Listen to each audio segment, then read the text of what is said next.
Hadirin, kita saksikan bersama penandatanganan surat edaran bersama tentang pengelolaan kinerja Kementerian Pendidikan Dasar dan Menengah dan Badan Kepegawaian Negara.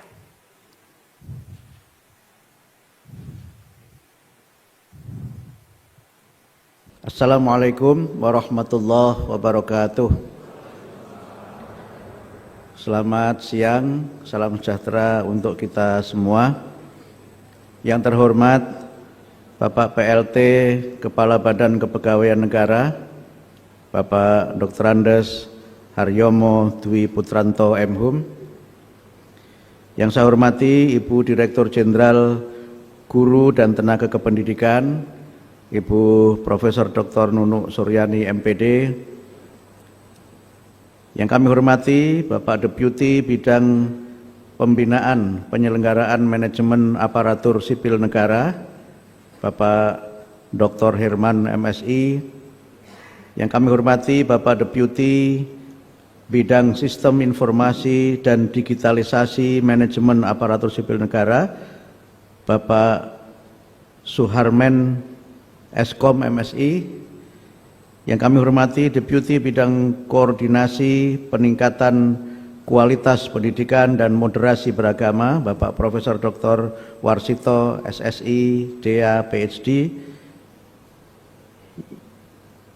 Yang kami hormati Direktur Jenderal Otonomi Daerah atau yang mewakili, dan juga Bapak Ibu para pejabat tinggi Madya dan Pratama, para pejabat eselon 1 di Kementerian Pendidikan Dasar dan Menengah, para staf khusus menteri, juga bapak-bapak dan ibu-ibu kepala dinas pendidikan provinsi dan kabupaten kota se-Indonesia, juga bapak ibu yang tergabung dalam organisasi profesi guru, dan singkatnya seluruh hadirin yang berbahagia. Pertama-tama marilah kita bersyukur atas nikmat Allah Subhanahu wa taala, Tuhan yang Maha Kuasa, karena atas rahmatnya kita sekalian dapat bersama-sama meluncurkan rilis pembaruan pengelolaan kinerja untuk guru, kepala sekolah, dan para pengawas sekolah. Izin kami menyampaikan bahwa pembaruan sistem pelaporan ini atau pengelolaan kinerja ini merupakan jawaban dan respon kami atas arahan Bapak Presiden Republik Indonesia yang menegaskan agar birokrasi itu tidak harus birokratis, agar birokrasi di pemerintahan itu lebih simpel, lebih sederhana, tetapi memiliki makna penting sebagai bagian dari pelayanan kepada publik. Ini juga merupakan bagian dari respon kami terhadap banyaknya masukan dari para guru, pengawas, dan kepala sekolah yang merasa bahwa pengelolaan e-kinerja itu dirasa ribet dan kadang-kadang juga bikin ribut. Sehingga kami berusaha berdiskusi dengan Ibu Dirjen dan jajaran di Direktorat GTK, kemudian juga pembicaraan yang tidak terlalu lama sebenarnya Pak ya, untuk kita membicarakan ini dengan BKN, dan alhamdulillah hari ini sudah bisa kita luncurkan bersama-sama. Tentu dengan pelaporan yang baru ini kami tidak bermaksud untuk melonggarkan atau mengurangi tugas dan kewajiban para guru.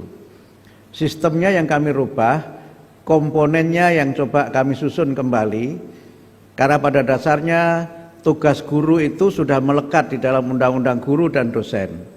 Tetapi memang ada beberapa hal yang selama ini berkembang di dalam pelaksanaan, kadang-kadang memang perlu penyempurnaan. Dalam rilis kami yang baru ini, ada beberapa hal yang berubah dari komponen pelaporan. Tidak hanya sistem pelaporannya yang berubah, komponen yang dilaporkan juga ada perubahan-perubahan. Dalam sistem yang lama, guru hanya melaporkan pemenuhan jam mengajar, yaitu 24 jam, sekurang-kurangnya 24 jam dalam satu minggu.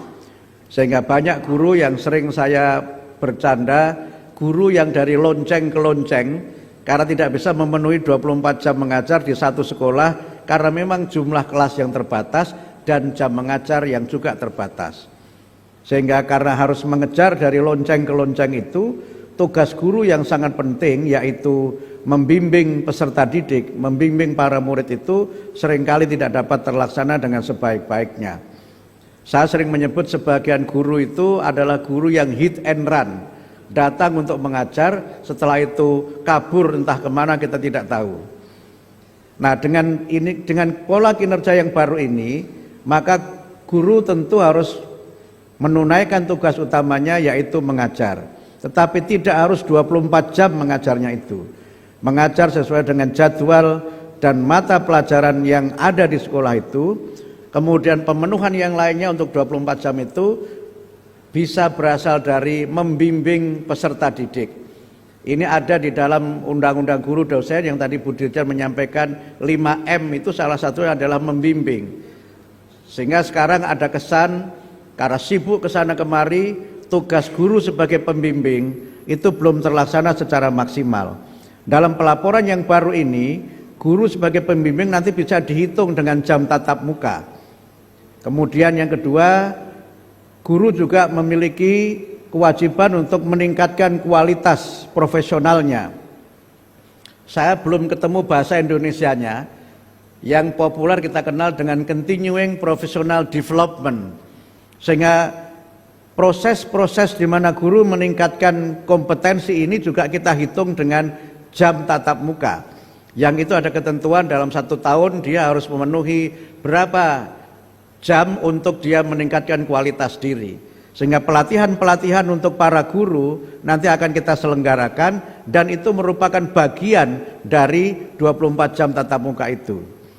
Karena sekarang banyak pelatihan yang abal-abal dan asal-asal dan banyak seminar-seminar yang kaleng-kaleng yang kadang-kadang tidak menjadi bagian dari peningkatan kompetensi dan kualitas guru. Sehingga dengan pelaporan yang baru ini, guru tentu kita tuntut untuk meningkatkan kualitas diri, mengikuti pelatihan-pelatihan profesional, dan itu kita hitung sebagai jam tatap muka. Kemudian yang baru lagi adalah keaktifan guru di masyarakat. Karena banyak juga guru yang dia selesai mengajar sudah, dia tidak aktif di masyarakat. Karena itu maka keaktifan guru di masyarakat, ikut organisasi-organisasi profesi, itu juga nanti ada hitungan-hitungannya, yang dengan itu maka guru akan menjadi bagian tak terpisahkan dari masyarakat. Bahkan dalam banyak hal guru bisa menjadi pelopor berbagai kegiatan yang ada di masyarakat. Kemudian yang baru lagi adalah keaktifan guru dalam kegiatan-kegiatan di sekolah. Misalnya ikut kepanitiaan, upacara dan sebagainya, itu juga akan kita hitung sehingga 24 jam itu tidak hanya guru mengajar, tapi juga kegiatan-kegiatan lain yang terkait dengan kompetensi dan profesi guru. Sehingga dengan demikian maka guru betul-betul menjadi guru, guru menjadi betul-betul bagian dari masyarakat, dan guru mendampingi murid-muridnya dalam berbagai macam kegiatan peningkatan bakat minat, konseling dan kegiatan-kegiatan profesional yang lainnya. Kemudian yang berbeda dari sistem ini adalah, pertama, kalau dulu pelaporan itu dibuat 1 tahun 2 kali, maka sekarang cukup 1 kali dalam 1 tahun.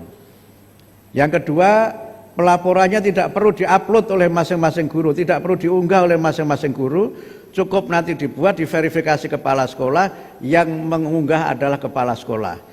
Memang ketika saya sampaikan ini, beberapa kepala sekolah ada yang bertepuk tangan. Maknanya 2, pertama mungkin kepala sekolahnya gembira, yang kedua tugasnya menjadi bertambah. Tetapi kita juga tahu bahwa kepala sekolah juga tidak perlu mengajar 24 jam juga, karena posisinya sebagai kepala sekolah juga dihitung sebagai bagian dari pemenuhan 24 jam tugas guru itu. Karena itu maka Bapak Ibu sekalian, dengan sistem ini tidak berarti kemudian kita menurunkan kinerja guru, tidak berarti kita melonggarkan bagaimana guru bisa kemudian bebas untuk tidak menunaikan tugasnya. Justru kita ingin dengan aturan ini guru lebih aktif terlibat sebagai pendidik, sebagai pengajar, sebagai pembimbing, dan juga sebagai bagian dari mitra penting untuk memperkuat pendidikan karakter melalui bimbingan-bimbingan kepada para peserta didik, aktif dalam kegiatan di masyarakat, dan terlibat dalam berbagai macam kegiatan yang diselenggarakan di satuan pendidikan. Mudah-mudahan dengan pembaruan pengelolaan kinerja, guru, kepala sekolah, dan pengawas sekolah dapat memberikan laporan yang lebih mudah, bermakna, dan bermutu untuk kita semua. Terima kasih. Mudah-mudahan terobosan ini dapat menjadi bagian dari upaya kami untuk menjadikan para guru lebih fokus melaksanakan tugasnya dan tidak belibet dengan berbagai macam tugas-tugas administrasi yang lainnya. Birokrasi tetap ada, tapi tidak boleh menjadi birokratis. Administrasi tetap perlu, tapi tidak boleh terlalu administratif. Demikian, mudah-mudahan bermanfaat. Nasrun minallah wa fathun qarib. Wassalamualaikum warahmatullahi wabarakatuh. 3, 2, 1. Pembaruan pengelolaan kinerja guru, kepala sekolah, dan pengawas sekolah tahun 2025 mudah, bermakna, dan bermutu untuk semua telah resmi dirilis. Kementerian Pendidikan Dasar dan Menengah atau Kemendikdasmen berkomitmen untuk meningkatkan kualitas guru sebagai ujung tombak pendidikan yang penting bagi masa depan bangsa. Untuk mewujudkan visi pendidikan bermutu untuk semua, Kemendikdasmen menerbitkan kebijakan yang memungkinkan para guru bekerja dengan lebih optimal dan tidak terbebani tugas-tugas administrasi. Kebijakan ini merupakan respon atas aspirasi para guru, kepala sekolah, dan pengawas sekolah. Mulai tahun 2025, pengelolaan kinerja telah disempurnakan dengan sistem yang lebih mudah, bermakna, dan bermutu untuk semua agar guru, kepala sekolah, dan pengawas sekolah bisa berfokus pada peningkatan pembelajaran murid. 3 kemudahan utama pengelolaan kinerja di tahun 2025 antara lain: pertama, pengisian setahun sekali. Kedua, dokumen tidak perlu diunggah. Ketiga, pengembangan kompetensi tidak lagi berbasis poin. Kemudahan ini juga didukung dengan kolaborasi untuk menyatukan sistem pengelolaan kinerja. Sebagai langkah nyata, telah ditandatangani Surat Edaran Bersama atau SEB antara Kemendikdasmen dan Badan Kepegawaian Negara, sehingga memudahkan guru, kepala sekolah, dan pengawas sekolah dalam mengerjakan pengelolaan kinerja hanya di satu sistem. Surat Edaran Bersama juga menjadi landasan terkait sistem data yang saling terhubung antara Kemendikdasmen dan BKN. Integrasi data pegawai ASN guru, kepala sekolah, dan pengawas sekolah. Mendukung visi satu data nasional. Mulai 1 Januari 2025, pengelolaan kinerja dapat diakses melalui guru.kemdikbud.go.id/pengelolaan-kinerja. Sistem baru ini mengusung prinsip kesederhanaan dan kemudahan dengan teknologi yang mendukung proses bermakna tanpa membebani guru, kepala sekolah, dan pengawas sekolah. Dengan semangat kolaborasi, mari bersama mendukung pengelolaan kinerja yang lebih mudah, bermakna, dan bermutu demi mewujudkan pendidikan bermutu untuk semua. Ya, boleh Pengelolaan kita kinerja tepuk tangan. mudah, bermakna, dan bermutu untuk semua. Ya, bersama wujudkan pendidikan bermutu untuk semua.